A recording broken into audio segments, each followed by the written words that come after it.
طيب الله أوقاتكم بكل خير. نشرة الأخبار من الفضائية الأريترية، معكم فيها شهاب أرأيا والمستهل بأهم وأبرز العناوين.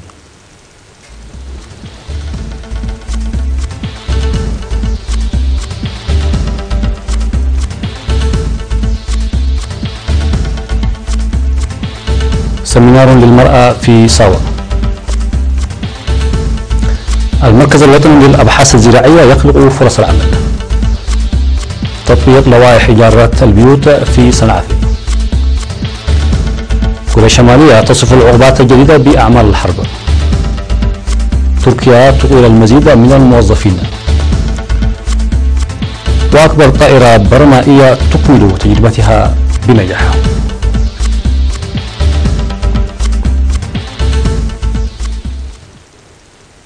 مرحبا بكم.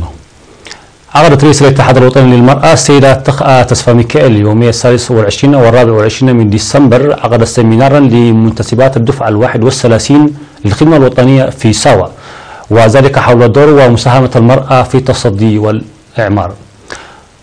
وقالت السيدة تخأ تسفى ميكائيل إن دور المرأة الأريترية لتحقيق الاستقلال والدفاع عن السيادة يذكر بفخر واعتزاز، وشرحت الدور المثالي الذي تقوم به المرأة في النضال للاستقلال الاقتصادي وتنمية البلاد. وبعد أن ذكرت بأن النمو الاقتصادي للمرأة هو ضمان للتنمية الوطنية، أشارت إلى العمل المنفذ لتمكين المرأة عامة والمرأة الشابة خاصة بالعلم والمهن ورفع إنتاجيتها، داعية المجتمع عامة لتعزيز دوره في هذا الصدد. وذكرت السيدة تخأ تسفى ميكائيل المرأة الشابة بصفة خاصة لتطوير الابتكار والجد في العمل ونبذ العادات الضارة وبناء الذات، لأنه لا يمكن الخروج من الاتكالية قبل ضمان الاستقلالية سواء بشكل فردي أو على مستوى البلاد. كما شددت على أهمية امتلاك الثقة والاستقرار والشجاعة والتفاؤل، وذلك بالحفاظ على قيم الثورة والمجتمع المتمثلة في الجهد والتفاني وتنمية الوعي والتنظيم والإنتاجية واكتساب العلم والمعرفة. وفي الختام نشرت السيدة تخأ تسفى ميكائيل الشباب والمرأة خاصة للاستفادة القصوى من فرص التعليم والتدريب وتوظيفه لمصلحتهم ومصلحة الوطن وتغيير التحديات إلى فرص.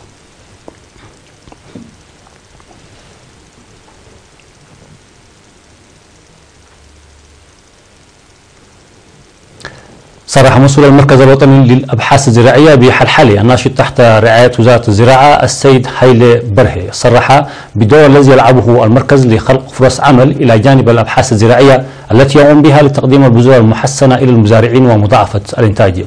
وأوضح السيد هايلي بأن المركز يضم 200 موظف دائم وأكثر من 20 غير دائمين وحوالي 250 يعملون بشكل يومي في 5 من أقاليم البلاد، مشيرا إلى أن سكان مدينة دواروا وضواحيها تتاح لهم فرص العمل في المركز في الخريف. وتفيد المعلومات الواردة بأن المركز يستقبل العمال القديمين من مناطق النصلين وعد قدة وعد بزحنس وعد قرد ومدينة دواروا ليعملون في مختلف الأنشطة الزراعية.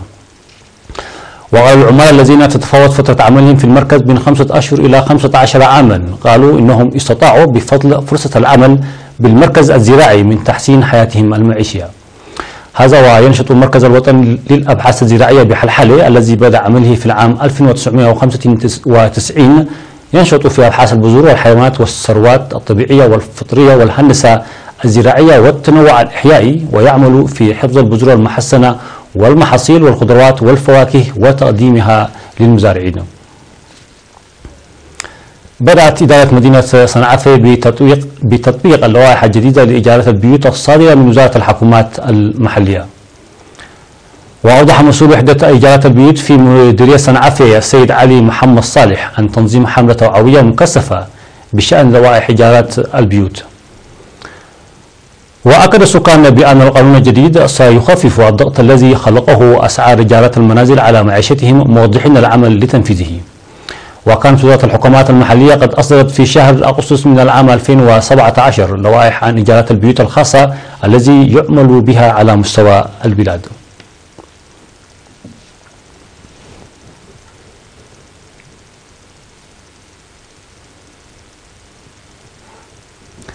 نظم في مدينة كرن سيمينار يساعد في تعزيز الفهم والوعي حول التبرع بالدم وخاصة التبرع الطوعي.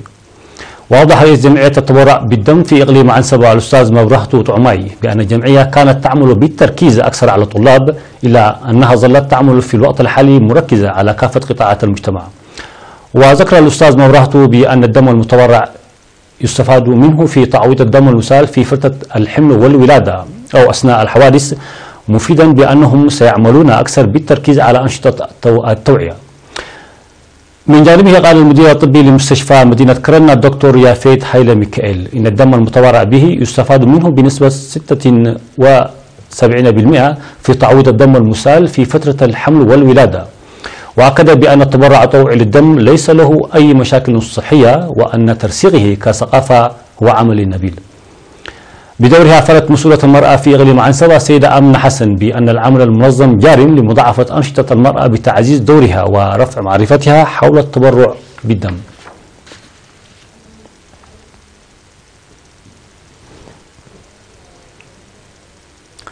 افتتح في 24 من ديسمبر في مدينة أسمرة معرضا بمناسبة السنة الجديدة نظمه فرع اتحاد المرأة بالإقليم الأوسط، وقدمت في المعرض منتجات الأشغال اليدوية التي تعكس إمكانيات المرأة.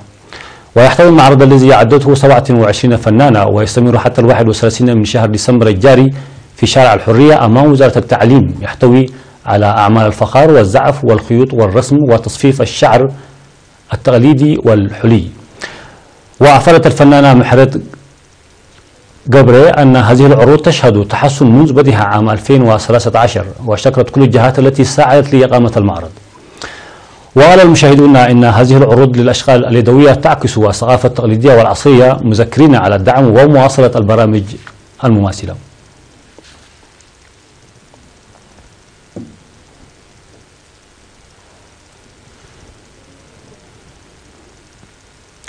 نشرتنا تتواصل ولكن بعد الفاصل.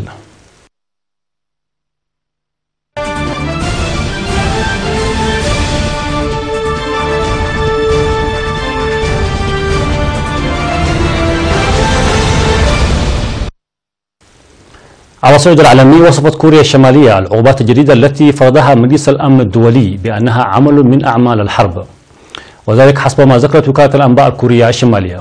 ونشرت الوكالة بيانا لوزارة الخارجية قالت فيه إن الإجراءات الجديدة بمثابة حصار اقتصادي شامل. وكان مجلس الأمن الدولي قد أقر عقوبات جديدة على بيونغ يانغ يوم الجمعة الماضي ردا على تجاربها الصاروخية، وصوت أعضاء مجلس الأمن ويضم 15 دولة بالإجماع لصالح فرض العقوبات التي تتضمن تقليص واردات الوقود بنسبة تصل إلى 90%. وتخضع بيونغ يانغ بالفعل لعقوبات من جهات عدة مثل الولايات المتحدة والأمم المتحدة والاتحاد الأوروبي.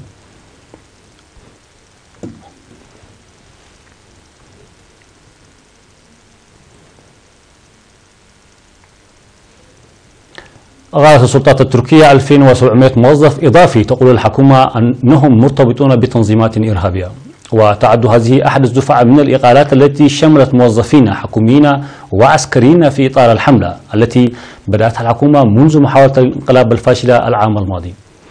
وجاء في الجريدة الرسمية أن 2756 موظفا أقيلوا من وظائفهم في مختلف الإدارات من بينها وزارة الداخلية والخارجية والدفاع. وتتهم تركيا رجل الدين المقيم في الولايات المتحدة فتح الله جولن ومنظمة خدمة التي يديرها بأنها دبرت ونفذت محاولة الانقلاب على حكم الرئيس رجب طيب أردوغان. وتنفي المنظمة التي تصنفها الحكومة التركية تنظيما إرهابيا ضلوعها في محاولة الانقلاب. كما تتهم الحكومة جولن وأتباعه أيضا باختراق أجهزة الدولة ومؤسساتها.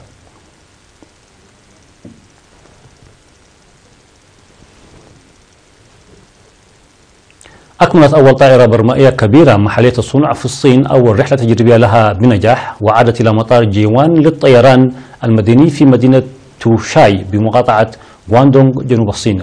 وتعتبر طائرة التنين المائي الذي أطلق عليها اسم AG-600 أكبر طائرة برمائية في العالم حسب ما ذكر الإعلام الرسمي الصيني.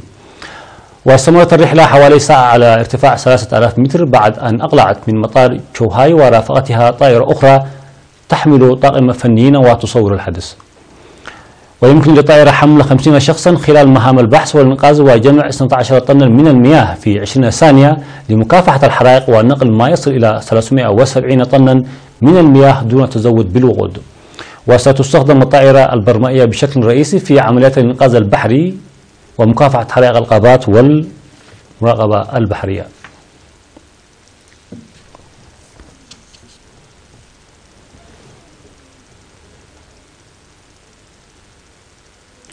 وفي النوع الأخير تلاحم قوس قزح فوق الشلال هوكو المتجمد وأعمدة الجليد المتناثرة من الشلال ليرسم معا مشهدا ساحرا وجمالا مهيبا جذب الزائرين والمصورين من جميع أنحاء الصين.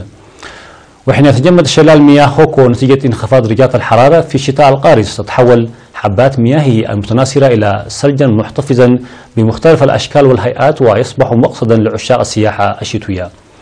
ويقع شلال هوكو الشهير على قطاع النهر الأصفر في محافظة جيشان لمقاطعة شانشي الواقع شمال الصين. وحين تستمر درجة الحرارة في الانخفاض يتحول الشلال إلى منظر جليدي جميل على طول النهر الأصفر. وجذبت بقعات ذات المناظر الخلابة العديد من السياح والمصورين. وانخفضت درجات الحرارة في جيشان إلى حوالي ناقص 10 درجات مئوية. وأصبح الشلال يشبه الضباب متقلب الستائر المصنوعة من أعمدة الجليد.